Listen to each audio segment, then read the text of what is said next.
दोस्तों, बिहार चुनाव की सुगबुगाहट और लगातार प्रधानमंत्री के रैलियों के बाद अगर देखा जाए तो जिस तरीके से पीछे दिन अभी आप लोगों ने देखा होगा तेजस्वी यादव वर्सेस नीतीश कुमार,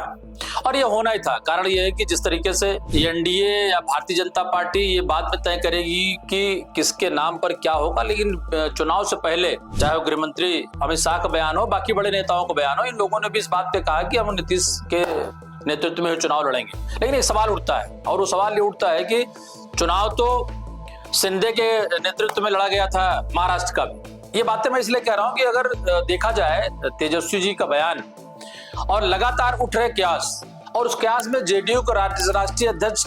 के बारे में ये बात कही जाती है कि वो जेडीयू या नीतीश से ज्यादा करीबी, कहीं न कहीं उनका जो बैकग्राउंड है या उनका जो इतिहास है वो भारतीय जनता पार्टी के साथ जुड़े रहने का, या अमित शाह जो सबसे बड़े चाणक्य राजनीति के जाने जाते हैं, मैनेजर जाने जाते हैं, उनके करीबी।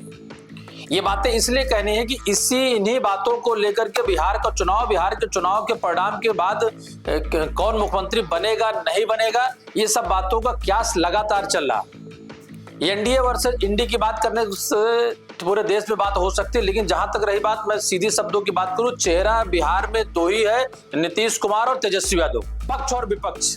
क्योंकि गठबंधन की राजनीति विगत लंबे समय से चलती आ रही है, पूर्ण बहुमत की सरकार बिहार में नहीं बन रही है। 2005 से 2025 लगातार नीतीश कुमार जी मुख्यमंत्री हैं, लेकिन वो दोनों गठबंधन के साथ रहे हैं, वो उनका आरजेडी के साथ भी और भारतीय जनता पार्टी के साथ भी। और रही बात नीतीश कुमार जी को लेकर के, तो मुझे लगता है ये आप भी आदी हो चुके हैं इस बात को लेकर के, नीतीश जी मुख्यमंत्री पद बना रहे,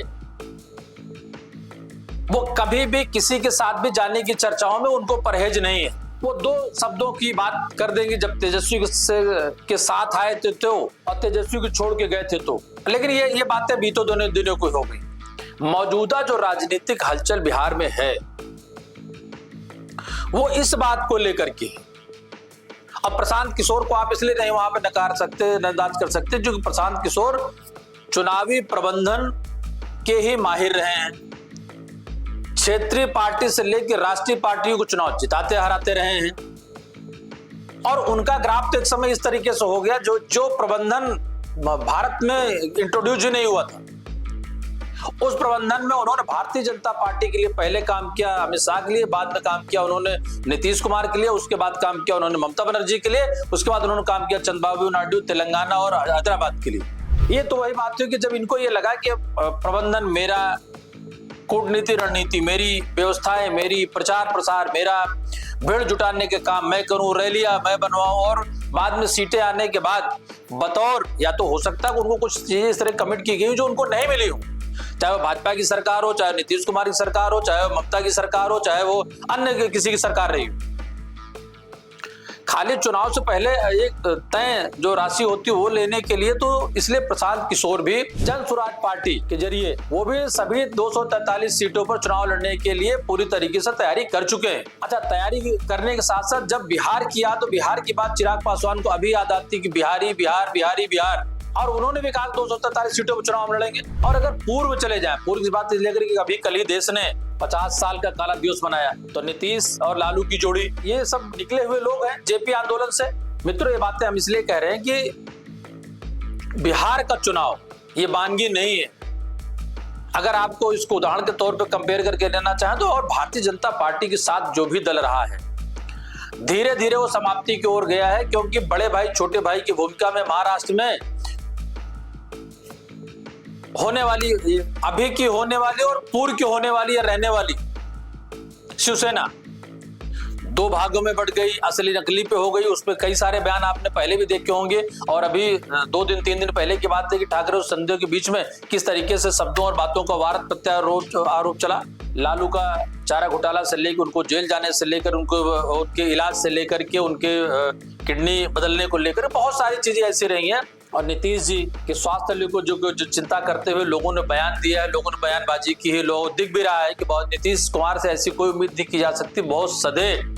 बहुत रणनीति, बहुत बौद्धिक क्षमता, और इसी दम पर वो, चूंकि वो जाट फर्नांडीज के साथ, अगर आपको याद हो, ये सब वो लोग थे जिन लोगों को राजनीति सोने की थाली और कटोरी में नहीं दी गई थी, बल्कि ये लोग ऐसे थे जो बहुत निम्न स्तर के परिवारों से आकर के पढ़ लिख करके इंजीनियरिंग करके राजनीति में आए और देश का सर्वोच्च मुकाम इन्होंने हासिल किया। अगर केंद्र में रेल मंत्री रहे, 20 साल से मुख्यमंत्री हैं, और वहीं दूसरी तरफ अगर हम बात कर लें परिवार को लेकर के, तो पारिवारिक रूप से जिस तरीके से आरोप प्रत्यारोप और लालू यादव पे बड़े घोटाले के बावजूद में इसमें कहीं कोई शक नहीं है, सदन और सदन के बाहर अकेले तेजस्वी ने जिस तरीके से बिहार में भारतीय जनता पार्टी नीतीश कुमार के सामने मोर्चा संभाला हुआ और उसको जन समर्थन मिला हुआ है। इसलिए मैं बार बार कहता हूं कि बिहार का परिणाम सटा हुआ बंगाल है, उस पर भी असर जरूर डालेगा, क्योंकि जब मुस्लिम यादव गठबंधन की बात कर लें, कौन किसके साथ है कौन किसके साथ नहीं है, जातिगत जनगणना की बात कर लें, पीडीए की बात कर लें, बहुत सारे ऐसे मुद्दे हैं। अब वो बातें खत्म हो गई। अगर उस पर कहीं कोई बात करता है कि जंगल राज से लेकर सब चीजें हो गई, 20 साल आपकी सरकार रही है, अब आप जवाब दीजिए। अब आप जवाब लेने की स्थिति में नहीं है, जवाब देने की स्थिति में। लेकिन एक बात और भी कहेगी, नीतीश कुमार के पक्ष में एक बात जरूर जाती है, जब शराबबंदी हुई, शराबबंदी के बाद महिलाओं का जो घर में सुकून शांति के साथ उनका जीवन यापन हो रहा, और वो जो नशे को लेकर के एक उत्पीड़न की बात करने पारिवारिक जो होता था, उसमें महिलाओं का पक्ष ये देखा गया कि नीतीश कुमार जी के साथ हमेशा भारी रहा है। मित्रों, कहने का मतलब मेरी है कि बिहार के चुनाव में एक तरफ लाव लश्कर भारी भर की टीम, डबल इंजन सरकार, देश से लेकर प्रदेश तक 20 साल की सरकार वहां हो गई, 13 साल की सरकार केंद्र में हो गई, और गठबंधन 20 दिनों को छोड़ देना लगातार नीतीश कुमार का रहा। नीतीश कुमार भले ही लगता होगा भारतीय जनता पार्टी के नेताओं के नीतीश कुमार चुनाव बाद क्या होगा नहीं होगा, लेकिन एक बात का ध्यान भारतीय जनता पार्टी को नहीं बोलना चाहिए कि इस बार उनकी मजबूरी है कि 2014-2019 का फिगर उनके पास 2024 पर नहीं है, 240 पर उनकी केंद्र की सरकार चल रही है। नीतीश कुमार से अगर तालमेल गड़बड़ होगा तो मुश्किल हो जाएगी दिल्ली की सरकार चलाना। इसलिए सीधी और साफ सी बात यह है कि जो सपना ये देखा जा रहा है, नीतीश जी स्वास्थ्य कारणों से अगर स्वयं में कुछ तय करें तो एक अलग बात हो गई, नहीं तो ये जिन नामों की चर्चा आपके सामने की, आप चिराग पासवान को नहीं निकाल सकते। लगातार रैलियों में लगातार लोगों को लेकर के, जनमानव को लेकर, कार्यकर्ताओं को के बहाने जिस तरीके से 243 सीटों को लड़ने की बात कर रहे हैं, इसका मतलब कहीं न कहीं बिहार में उनकी भी इच्छा मुख्यमंत्री या उप मुख्यमंत्री बनने की है, केंद्र मंत्री है ही। और जब बात युवा की आएगी तो तेजस्वी और खासकर आपके चिराग पासवान, क्योंकि इनके पिताजी स्वर्गीय रामविलास पासवान और लालू यादव के संबंध बहुत मधुर और खट्टे मीठे संबंध रहे, क्योंकि राजनीति ये ऐसी पौध थी राजनीति की जो एक साथ पैदा हुई, और ये दोनों एक समय हुआ करता कि कांग्रेस और भारतीय जनता पार्टी जनसंघ के विरोध में इन्होंने अपनी पहचान बनाई, और ये जेपी आंदोलन से राम मनोहर लोहिया को अपना नेता, अपना आइकॉन मानते रहे। चुनाव से पहले और चुनाव के बाद आप आज की तारीख याद रखें, मैं फिर आपको बता रहा हूं कि जो बिहार का परिणाम होगा, एनडीए वर्सेज इंडी या नीतीश वर्सेज तेजस्वी, इसमें अगर पूर्ण बहुमत से कुछ भी 19-20 हुआ तो कोई किसी के साथ जा सकता है, कोई किसी को नेता बना सकता है, कोई किसी को नेता मान सकता है, किसी के साथ किसी का गठबंधन हो सकता है। और नीतीश कुमार जी इसके सबसे बड़े अनुभवी नेता हैं, प्रदेश में भी और देश में भी। और अब तो भारतीय जनता पार्टी को भी मोदी नेतृत्व में गठबंधन की सरकार चलाने का अनुभव हो ही जा रहा, चूंकि एक समय कहा जाता था कि मोदी जी को गठबंधन सरकार चलाने का अनुभव नहीं है। जब से वो केंद्र में या प्रदेश में रहे मुख्यमंत्री या प्रधानमंत्री के रूप में, उनकी हमेशा सरकार पूर्ण बहुमत की है, तो उनको इस बात का अनुभव नहीं है। लेकिन 2024 के परिणाम से लेकर के जून आप देखिए आ गया, मुझे लगता है कि उनको भी अब इस बात का अनुभव हो गया है। मित्रों, पुनः मैं आपसे एक बात कहना चाहूंगा कि चूंकि लगातार बयानबाजी के दौर जारी हैं,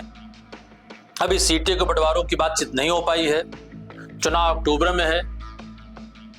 इस तरीके के बातें आपको लगातार सुनाई देखनी समझने को मिलती रहेंगी। पर मैं एक बात आपको बताना चाहूंगा कि यूनाइटेड भारत की टीम, यूनाइटेड भारत समूह और यूनाइटेड भारत, चूंकि 11 राज्यों में इस पिछले 20 वर्षों से प्रिंट में काम कर ही रही इसकी टीम,